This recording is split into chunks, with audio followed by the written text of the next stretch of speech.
What is up, ladies and gentlemen, and welcome back to the Tom Dark channel. I'm your host, Tom Dark, and today we are talking about Onision. Unsure if I've ever actually talked about him on my channel, but, he's in the news today because one of his alleged victims is bringing a lawsuit against him. Onision, for those of you who don't know, is one of the OG YouTubers from back in the day. Most famous originally for his I'm a Banana song. You probably remember it. It's so based. But later on, he created a bunch of other content, from music to vlogs to more like commentary type videos. Back in the day, one of his most lambasted forms of content was this series where he would review the bodies of his audience, many of which were underage fans. He would call them overweight or insult their appearance. He would, nitpick their body or whatever, that kind of thing. And on its own, it's like, it's pretty weird. Not just the fact that he's like nitpicking his fans' bodies, which is like, I don't know, it's whatever. I'm okay with people making fun of other people's appearances. I don't really care. But the fact that it was his underage fans, as I said, posing for him, and he would rate them in his videos is very, very weird. And later on, a few years later, back in like 2019, 2020, there were a ton of allegations of grooming and a bunch of other things that was extensively covered by channels like Mr. Repsion and the journalist turned YouTuber Chris Hansen of TCAP fame. There was a ton of videos about him. It was one of the biggest dramas ever, and it actually ended in Onision having his channel demonetized, and he's at the point now where after a bunch of like public meltdowns, he basically just doesn't make videos anymore. He basically still makes videos, but nobody watches them. Like, he's irrelevant, okay? He's fallen off. The fact that you put such private information online for everyone to see,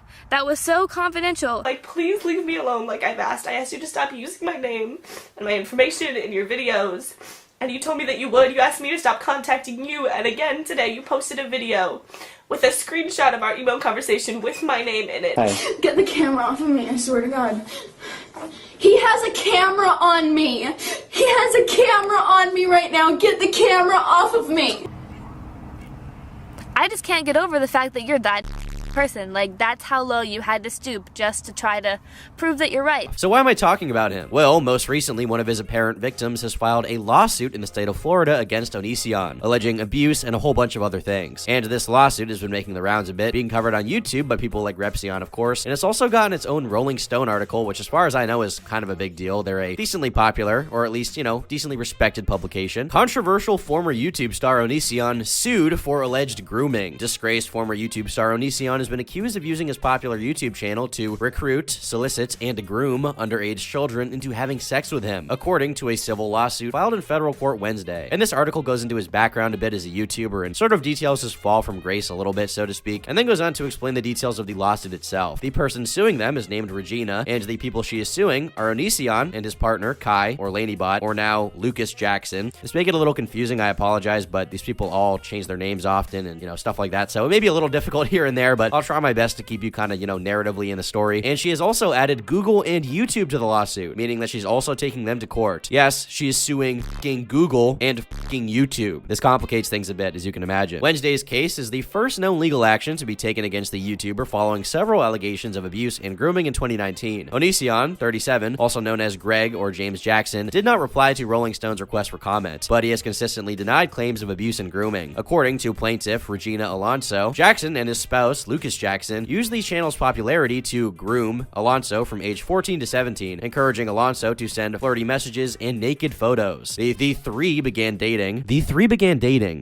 Yeah, that's actually in the article. So I guess there's some polyamory going on here. The Onision story is such a mess. It's hard to really encapsulate how much of a fucking mess is going on here, but I'll just continue reading. The three began dating, according to the lawsuit, with the intent to solicit sex from Alonso during a suggested visit to the Jackson home in Washington state. Alonso claims the relationship caused her serious physical and psychological harm. The article goes on to say a bunch of other stuff about Onision's past, which, for the purposes of this video, we don't really care about, but the lawsuit itself is available publicly for anyone who wants to read it. It's 48 pages and it's not that dense, so anyone can have a little gander at it and say how they feel. And I'm gonna be honest, after reading the lawsuit and my non-expert opinion of someone who's not a lawyer or anything like that, I think that if this goes to trial, she will lose. I think Regina will lose. She will not recoup her money from the lawsuit, and there are a few important reasons why. One of them being that Regina in the lawsuit admits to initially lying about her age. Another one of them being the lawsuit itself implicates YouTube and Google, which I think she'll have a very hard time proving to anyone had any part in helping Onision and Lanybot do what they did. And that's like a big part of the lawsuit, the big contention, and I assume where she expects to get a lot of the money from is specifically in regards to YouTube and Google allowing this to happen, soliciting this happening, profiting off of it happening, that kind of thing. This lawsuit will reveal how Google's YouTube partnership program through the YouTube platform enabled, facilitated, and profit shared in the identification and grooming of vulnerable children by two adult predators known as Onision and Laney. And, from reading the lawsuit, I think that it may not be too difficult to prove that, there was a grooming going on, that Onision and Laney did this. But I think that in terms of proving that YouTube was okay with it, which, as I said, is a big part of the lawsuit, she's going to have a hard time. So let's see her reasoning for this in the lawsuit. How did Google and YouTube share profits in the grooming of children? Well, they go on to explain the basics of how the YouTube Partner Program works, which for those of you who don't know is the contract basically between YouTube and its creators, in which they provide ads for videos, and creators get a cut of the money generated from that advertiser spending. They then go on to reference Section 230, which states the following: no provider or user of an interactive computer service shall be treated as the publisher or speaker of any information provided by another information content provider. And this section of US law is basically what prevents people from suing, let's say, YouTube, and holding them responsible for things that people do on their platform. It doesn't treat the computer service, right? It doesn't treat YouTube as the publisher. It treats the actual people who publish stuff on YouTube as the publisher. So if I go to YouTube and slander someone, right? If I upload a slanderous video, you can't sue Google or YouTube for that because I'm the one who did it, right? And even though my content is hosted by them, Section 230 basically provides the legal basis to say that their sites host user-generated content, and a site as big as YouTube or Twitter or,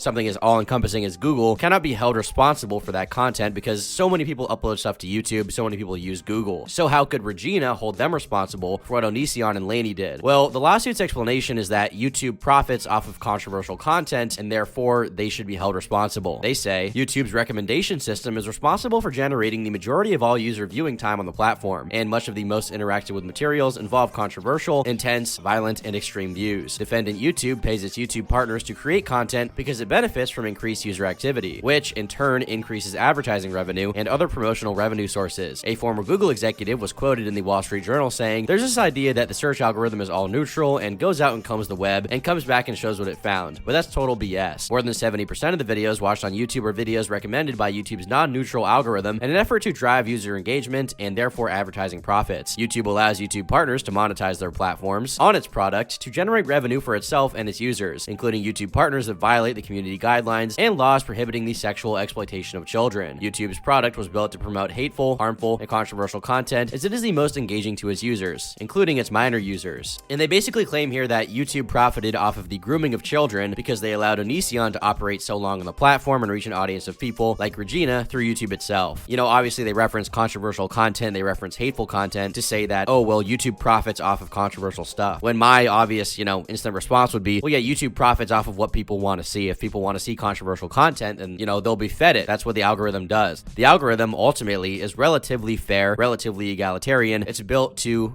give users what they want to see, and it does that. And if you're controversial, the human mind, the human brain is drawn towards controversial things that are out of the norm, things that are different. And so obviously you're going to go watch that content and YouTube's going to, recommend it to you. Now, this to me doesn't directly relate to the sexual exploitation of Regina and, the idea of what Onision and Kai did, but I digress. Obviously still my natural response would be that YouTube should not be held responsible because of what is outlined in Section 230. The lawsuit's response is that Section 230 is outdated, and as a result, these platforms do actually need to be held responsible. Since its passage, the internet has grown and is now no longer a fragile new means of communication, but rather is the predominant medium of communication and commerce nationwide, if not in the world. And that much is true, obviously. It's grown a lot. It's not fragile or new. In 2018, Congress passed a bill known as Fight Online Sex Trafficking, or FOSTA, in which Congress clarified that CDA 230 was never intended to offer an immunity or liability shield for criminal conduct, such as sex trafficking, prostitution, or the exploitation of children that occurred on or through online platforms. And basically what they're saying here is that YouTube is not exempt in this case from Section 230. Section 230 is not an ample defense because they allowed sex trafficking to occur, right? Or they fostered it, they facilitated it, something like that. And I gotta be honest, I don't think this is gonna fly in court. What they reference here is an amendment to Section 230 from 2018, which basically states that Section 230 does not allow for criminal activity to occur knowingly and provably on sites like YouTube. Here's an excerpt from that. It is in the sense of Congress that Section 230 of the Communications Act, commonly known as the Communications Decency Act, was never intended to provide legal protection to websites that unlawfully promote and facilitate prostitution and websites that facilitate traffickers in advertising the sale of unlawful sex acts with sex trafficking victims. Websites that promote and facilitate prostitution have been reckless in allowing the sale of sex trafficking victims and have done nothing to prevent the trafficking of children and victims of force, fraud, and coercion. And clarification of such a section is warranted to ensure that such a section does not provide such protection to such websites. And basically what they're saying here is that, if you're a website and you're hosting sex trafficking stuff, you're promoting it, you're promoting prostitution, you're promoting exploitation, then you're not exempt from anything and you can be held liable, right? But in the lawsuit, it's never outlined that YouTube directly knew any of this was going on, actually profited from it, or facilitated it. It's not. In fact, YouTube at this time didn't even have an available messaging feature where you could directly get into contact with anyone. Onision and Lainey would use the Onision forums and other sites like Twitter and Instagram to get into contact with people like Regina, not YouTube. Therefore, YouTube was only complicit in the content that actually existed on their site, none of which was promoting grooming or trafficking or was actually breaking the law. You can say, okay, well, their content may have broken YouTube's terms of service, the content itself, the videos, and that's very true. That being said, the content itself was not illegal as far as I'm aware. And as a result, the only thing to go by is YouTube's terms of service, which is not enforced by the government, it's enforced by YouTube, and it's, their responsibility, it's their discretion, it's at their discretion to do whatever they want to do in regards to that. In general, whoever, using a facility or means of interstate or foreign commerce, or in and affecting interstate or foreign commerce, owns, manages, or operates an interactive computer service, such as defined in Section 230, or conspires or attempts to do so with the intent to promote or facilitate the prostitution of another person, shall be fined under this title, imprisoned for more than 10 years, or both. And the thing about this is that the computer service in question, YouTube, did not conspire or attempt to do anything. They didn't try to promote or facilitate prostitution, sex trafficking, child grooming, none of that. This quote from the law itself basically states that there needs to be the intent of promoting trafficking or grooming or something like that. So you need to have like a website that's dedicated to that kind of thing, or let's say it has like a tab or a section about that, right? The lawsuit claims, sort of foolishly in my opinion anyway, that the intent is provided by YouTube because they benefit from the success of controversial content. But YouTube themselves have shown a history of ridding the site of anything related to child exploitation, such as the ElsaGate scandal, in which they ended up turning off comments and demonetizing a ton of family-friendly channels with the intent of curbing a problem of predatory comments. So YouTube themselves does make an effort to stop this behavior, and their intent really is just not there in my opinion. I mean, the existence of Onision's content, like the nature of it, was not exploiting Regina, okay? The videos were not about, oh, how do I groom this kid? She just liked the videos, she watched them because they were interesting to her, and she then contacted him off platform. So how could Google and YouTube even be added here? Well, I can speculate all I want and guess, once again, I'm not a legal expert. None of my opinion matters that much, but I think it's because Onision is flat broke, and the person filing this lawsuit wants to make their money back. Speaking of which, how much money do they actually ask for? Well, in the lawsuit, they say they want 150 grand to recoup legal fees, and then just whatever the court decides is fair past that point. Which also is weird, and it's not something I've seen often in the few legal complaints I have read that relate to YouTube or YouTubers in general. And a big issue with this lawsuit in general is that it's kind of non-specific. It feels vague to me. They just kind of say like, well, Onision was on YouTube, it had power through YouTube, and YouTube didn't delete him, and therefore YouTube was complicit. But Onision was never actually convicted of anything. He's never been thrown in jail for anything he's done. He's never even been brought to trial for it until this point. And even then, this is civil court, not criminal court. The only evidence, I'm sorry to say, is like screenshots on Twitter, Tumblr blogs, stuff like that. And I'm not saying I don't believe the victim here, Regina. I'm not saying I don't believe her story, but none of this has been in a court of law as of yet, and so YouTube,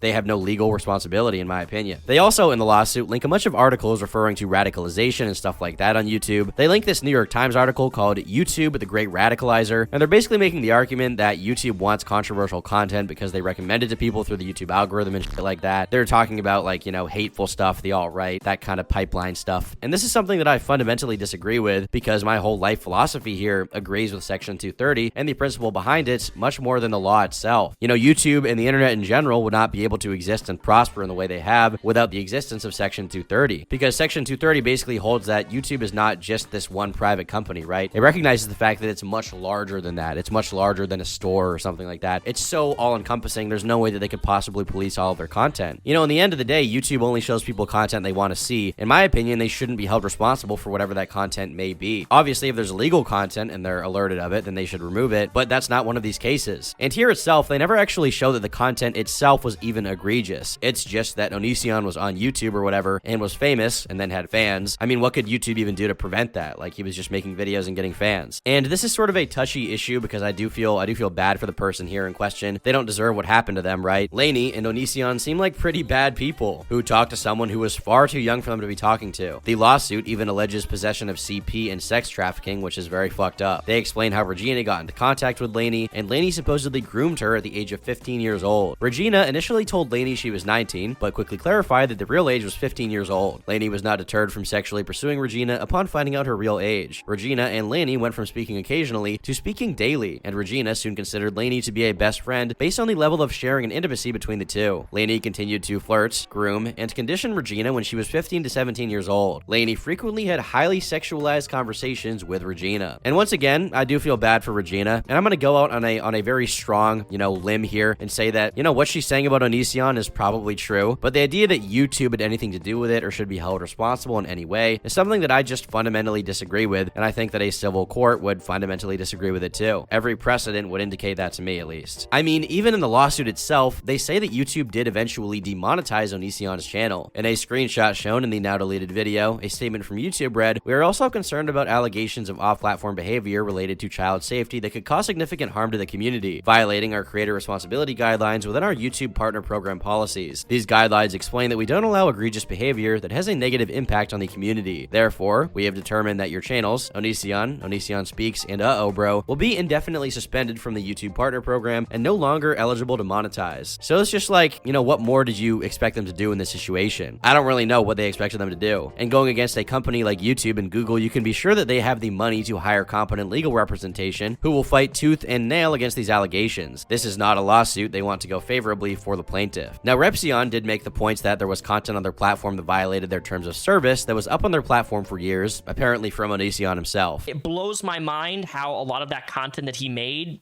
never was actually removed by YouTube, because according to YouTube's own policy, that would fall under harassment, bullying, if you really want to take it that far.